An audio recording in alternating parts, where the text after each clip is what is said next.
Now we move on to our next speaker, and our next topic is actually on the mind of policymakers in Germany, in Europe, and I think everywhere in the world, and that is how to introduce AI and successful data strategies into small and medium-sized enterprises, because doing so has its unique challenges. And our next speaker is Dr. Ramin Assadollahi. He is the CEO of EXP Labs, and he has a lot of experience in this area, and he will share with us some of the lessons he has gathered during his work. Dr. Ramin Assadollahi, thank you very much for being here. I'm looking forward to your presentation. Thanks very much. Can you see my screen? Yes, we can. Okay. And the shared screen as well? Yeah. Okay, fantastic. So many of you might know me from your smartphone because one of the things that I invented was the next word prediction. That is predicting the next word whenever you're entering a text on your mobile phone. We sold that to Nokia. That was acquired by Microsoft. So it's a long time ago. But what I'm really interested in is making knowledge workers faster. Because text input is making you faster, processing documents is making you faster, and thinking about workflows, this is what I love to do. And we're doing it specifically on processing documents. So the market is huge. We have 1 billion knowledge workers across the world. So 1 out of 8 people on this planet is a knowledge worker. And that is a lot of potential across the globe. It's not just insurances or the public sector. It's also the German Mittelstand that has many different application areas of which many people are not really aware. And so I want to get pretty much to the end of my talk because that's the core conclusion I draw through the last couple of years interacting with the German Mittelstand is that you need to have the culture of introspection and the willingness to change. Otherwise, AI is just something for innovation and digitalization, a little, media coverage thing. But to be commercially successful at AI is really something where you continuously have to work on your organization, and AI will help you with that. So there is a lot of different application areas also for German Mittelstand. As I said, many are not really aware of that. So HR record management, for example, all sorts of internal documentations, maintenance reports, expert reports, etc. Legal contract analysis, order management, employee onboarding, etc. So it's not just invoices or something like that. There is a lot of different ways where you have to identify the potential within your organization, how you get the best out of AI, especially when it comes to intelligent document processing. And so, as the gentleman before me also was referring to, one of the things that are special with AI and machine learning in particular is that these work in a cycle. So, and this is one of the most important lessons, I think, to learn with machine learning, that you implement it, you measure it, you improve it, and this is a cycle. And ideally, you have a tool set that is supporting this continuously so that you can monitor not only the progress of the AI, but really the progress of you saving costs and time. And this is what we are trying to do with our customers because there is a lot of tools involved and organizational introspections involved. And so one of the things that we are trying to do with our customers is that we understand that we want to put the AI into your workflow, that we want to understand with you together as early in the process as possible, because then you can decide very early on whether this kind of AI engagement is worthwhile or not, and you can measure the success. So here's an example where we do an end-to-end integration very early on, and every iteration that you see is just 2 weeks to 3 weeks with a new release, and you see the error rates going down. So it's really working with the customer in that workflow with the subject matter experts to improve these workflows. Another very important thing is that people need to understand what kind of problem specifically they want to solve. So what is it exactly that we are trying to understand and try to improve with AI?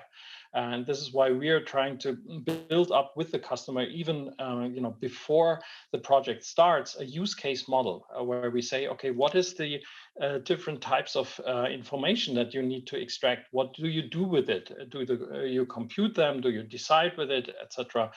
Do you have redundancies in these documents? Do you have additional data sources that you can put into this kind of decision process, etc.?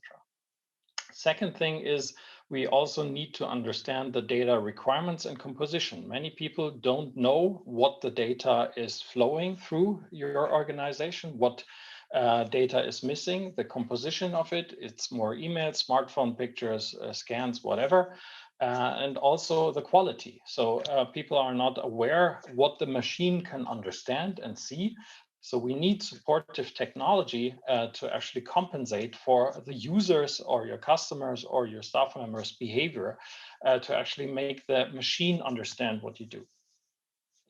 And so coming from this, it also involves, recurring to the topic of expectation management, that we are building up training data for the machine. The machine has to learn what your data looks like, what your workflow looks like, what your decision processes are covered in, etc. Plus, we always need to have testing and validation data so that we have a continuous line of looking at the progress that the AI is making when it's learning different aspects of your workflow. Another thing is machines are not as binary as we wished. This is not only true for self-driving cars, but for all sorts of artificial intelligence. So they are looking at data and they are, just as humans, misinterpreting data. And so what you want to do is you want to add additional verification sources, for example, within the document, so that you can identify a person just not only by his or her name, but also by the address, by a customer number, etc., and merge all of these hypotheses into one single point of data that you can use in the ongoing processes. Designing this, understanding the composition of the data and how we can model that in the AI is a crucial success factor for AI projects. In the end, it's also about how much does the machine actually understand. So how many of the emails that you receive or smartphone pictures or letters that you get, how many of these can be processed automatically? What are the adjustment processes that you need by humans?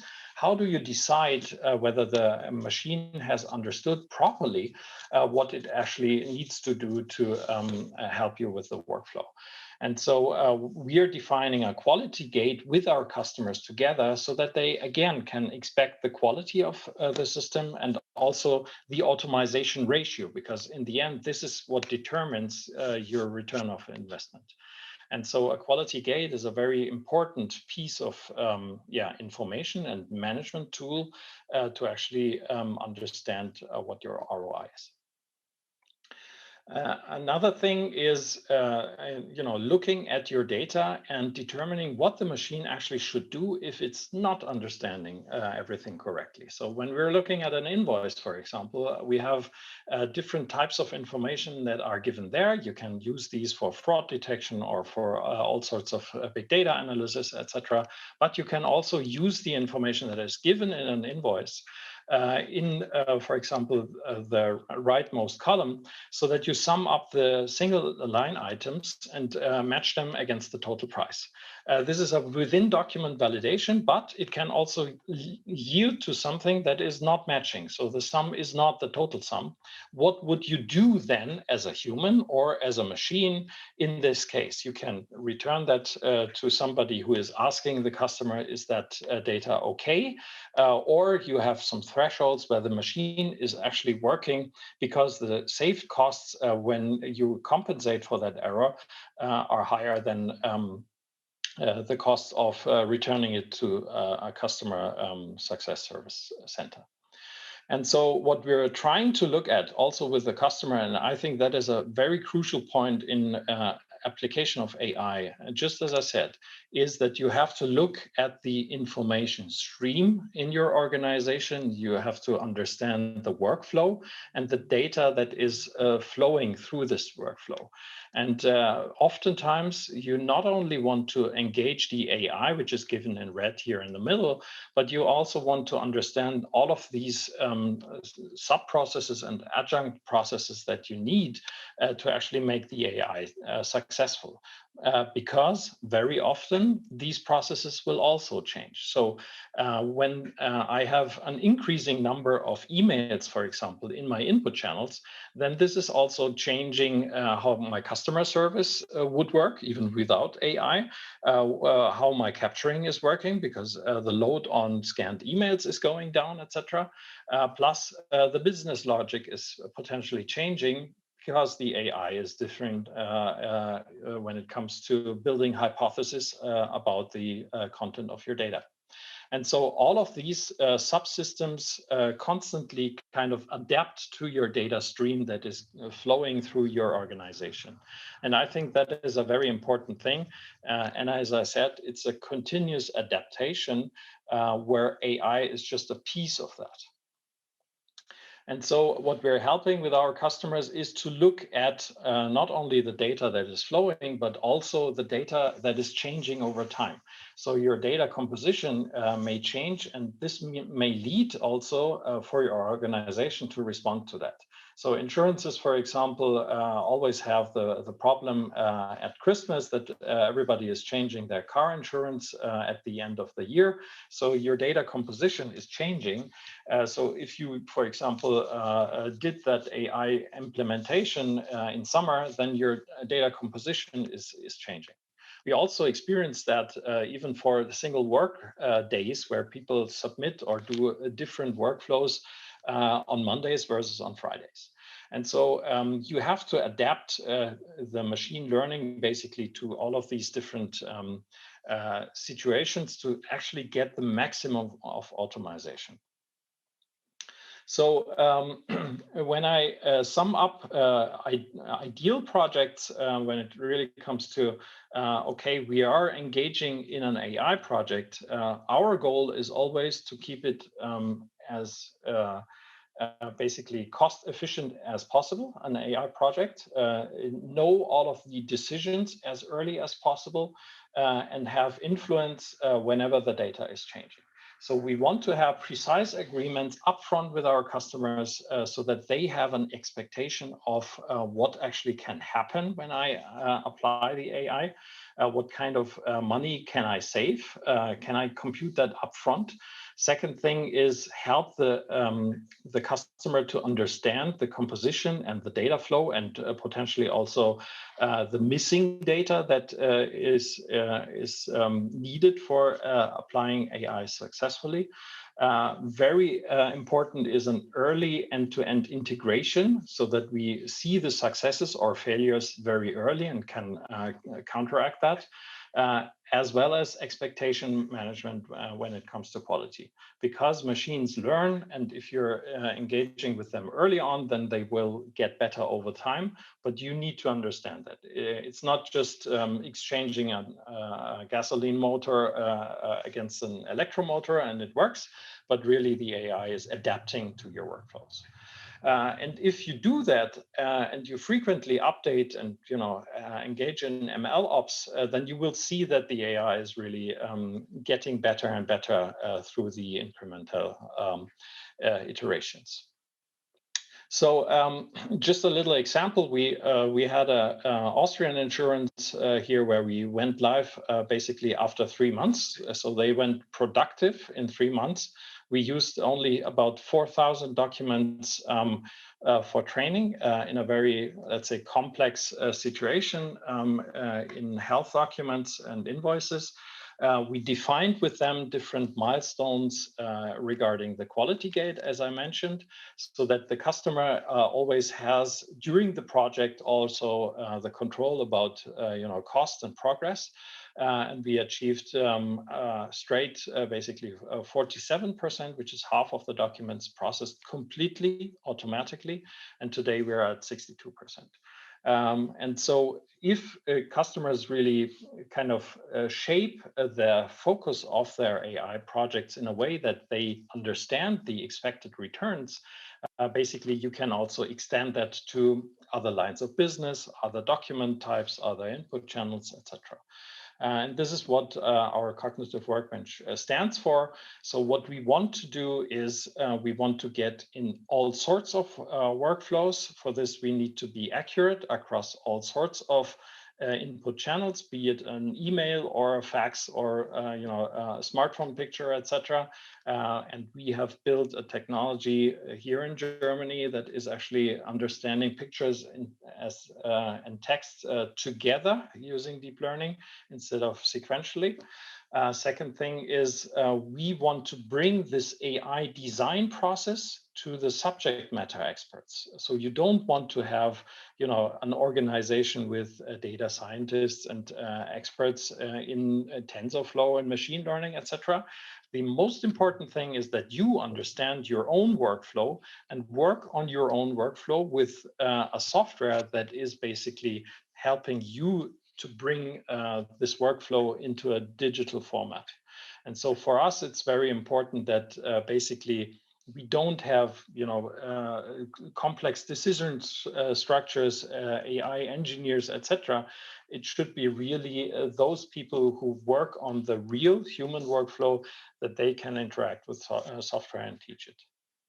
And the final thing is you ideally want to have one package of software that is turning some input data into structured data. And this is what we've built. So what we do is really understanding all sorts of documents in a package in a scalable Docker format. So the cognitive workbench is always producing a Docker that you can deploy either on premise in your in-house computer center. You can scale that to Amazon or to all sorts of cloud providers, because what we see in the German Mittelstand is, people are reluctant to use the cloud, be it Microsoft or Amazon or whatever.